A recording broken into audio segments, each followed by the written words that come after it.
انگریز دور کے ایک بہت بڑے فوجی آفیسر تھے، بڑے مسلمان، بڑے جیتار، دراز قد، خوبصورت، بہت طاقتور۔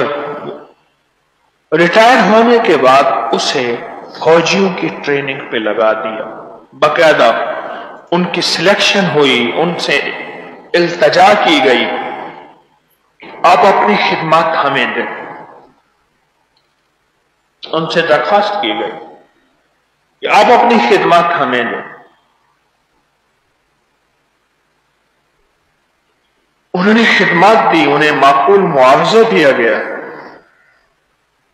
جب ان کی خدمات لی اور ان کی پھرتی، ان کی چستی، کوئی 16-18 سال کا جوان بھی نہ، ان کے جسم کی طاقت، وہ 70 سے اوپر کے تھے، اور ان کے اندر کمال اور قوت۔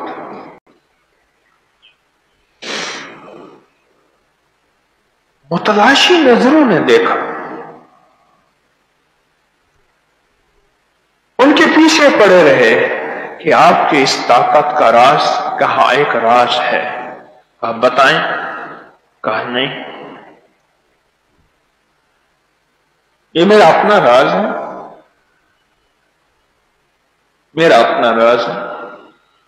بندہ پیچھے پیچھے، مہربانی کر راز دے دے۔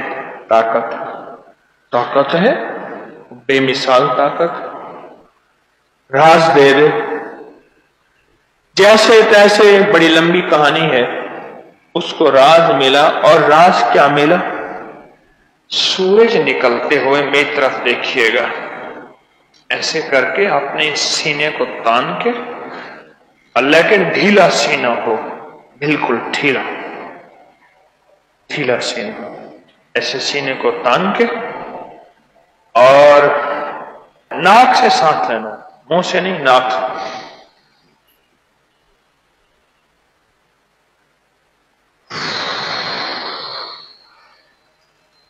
سینے میں روکنا ہے، اور یہ روحانیت کا حبس دم کہتے ہیں اسے۔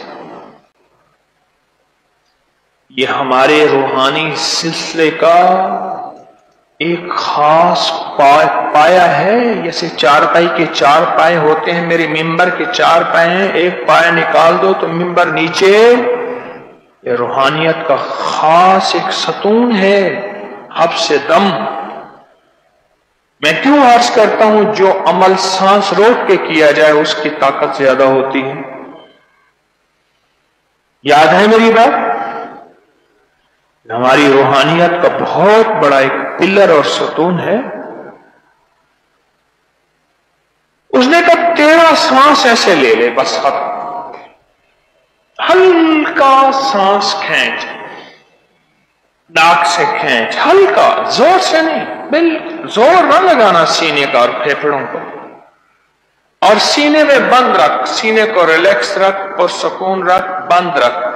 جب دیکھ سانس ٹوٹنے لگے، منہ سے نکال پر سیٹی کی طرح، بس ایسے ہلکا ہلکا نکال، ایسے 13 سانس لے لے۔ وہ صاحب کہنے لگے، میں نے 13 سانس لیے، 13 سانس، اور لیتا گیا۔ کچھ چاندی ہفتے گزرے تھے، میرے اندر کوئی انوکھی طاقت آنا شروع ہو گئی۔